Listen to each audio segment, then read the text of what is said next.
Hey everybody, welcome back to Art with Faith and Family Homeschoolers. Today we're going to be doing lesson 24 in the art pad, which is just going to be shading the gym bag we made in the last lesson. When it comes to shading, there's not really a whole lot to it, but there are a couple different techniques I like to use for different shades. So when I do darker, I like to use some pencil strokes that are closer together. I'll normally lay down a thicker base first where I don't quite fill in all of the little gaps and crevices that I leave with my pencil marks, but I just put a nice little background down so that it's easier to just go over it a couple times instead of trying to fill in every little spot right away. Once I've got a good portion of that square covered completely, I'm just going to keep going over it in different spots with smaller strokes, just filling in all of those little gaps I left behind.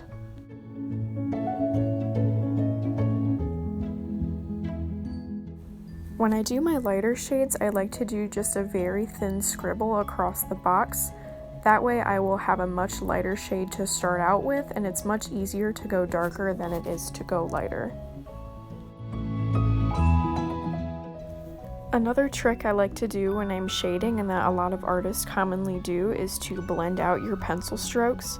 There is a tool that's kind of like a rolled up piece of paper that is shaped like a pencil, but it's just a sheet of paper that a lot of artists will call a smudge stick, that you just rub along all of your pencil strokes and that'll blur all of your lines together.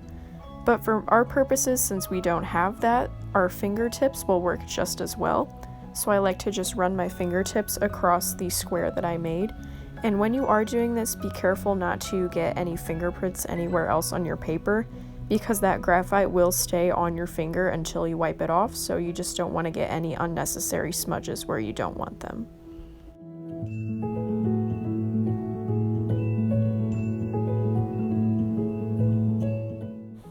As I make these darker shades, I'm just going to take it one layer at a time, where I do my first layer and then blend it out, and then do the exact same thing on top of it. Like I said earlier, it's much easier to go darker than it is to go lighter, so I like to make my lighter shades a much slower process, so I won't have to go back and erase as much later. Another trick I like to do when I'm shading is to hold my pencil a little bit differently. So I'm going to hold it with my fingertip pressed to the exposed graphite on the end of the pencil. This is going to help me draw with a thicker end of the pencil instead of that very fine tip. And a lot of times it's going to spread a little bit more evenly, and it'll put down more of that graphite, which will save me some time, and it's easier to put down a little darker without rubbing it into the paper too much, almost to the point where I can't erase it because my graphite is so deep into the paper. As my shades get darker, I am going to put a little bit more pressure on the pencil so you can see where I'm really pushing that graphite into the paper. This is why I'm using the flat end instead of that fine end. Like I said before, that's just going to make sure that my graphite is sitting on top of the paper instead of getting pushed super deep into it. Once I'm done with my last square here, I'm going to go ahead and tear out this page and just set it aside. That way I can refer back to my shading chart when I'm doing the shading on my actual artwork.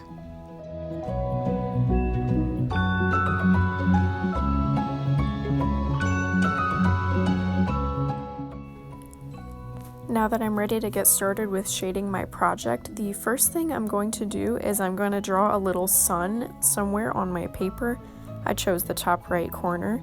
And this is just going to help me visualize where the light is going to fall on all of my objects, and also where the shadows are going to fall.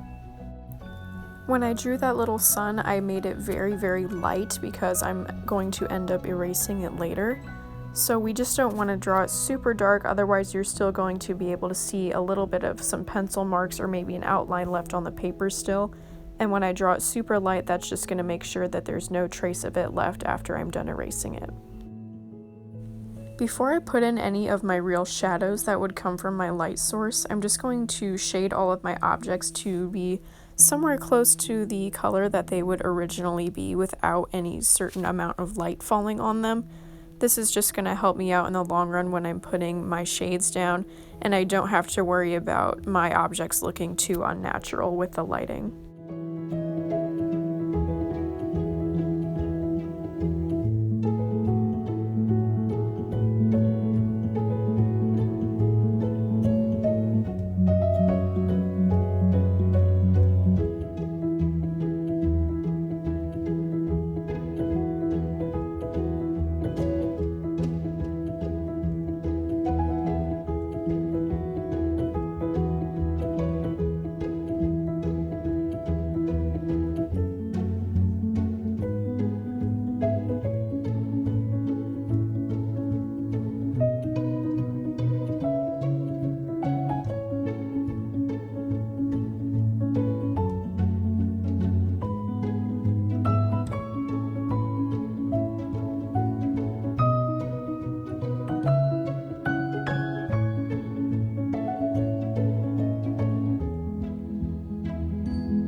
From this point on in the project, I'm just going to be visualizing where my light falls so I know where to put all of my shadows.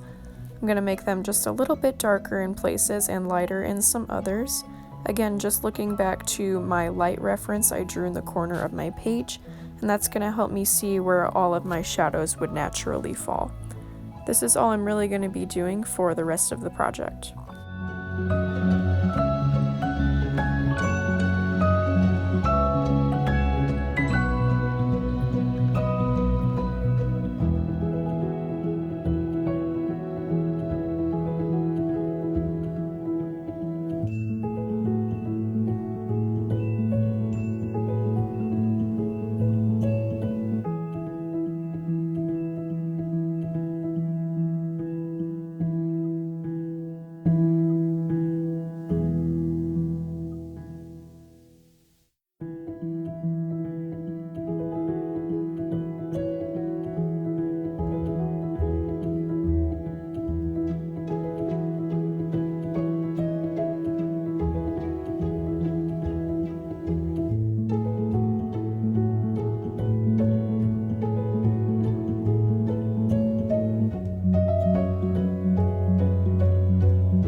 When I'm shading my bag, I'm not going to be super precise with all of my pencil marks. I can actually do it pretty rough, and then since I'm going to go back and use my finger to blend it all out, it'll all end up looking much more smooth in the end.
Once I'm happy with my shading and I can see that all of my shadows are falling in the right place, that is all I'm going to be doing for this project. This concludes our work on the gym bag projects, and I'll see you guys in the next video. I hope you enjoyed this one, and thanks for watching.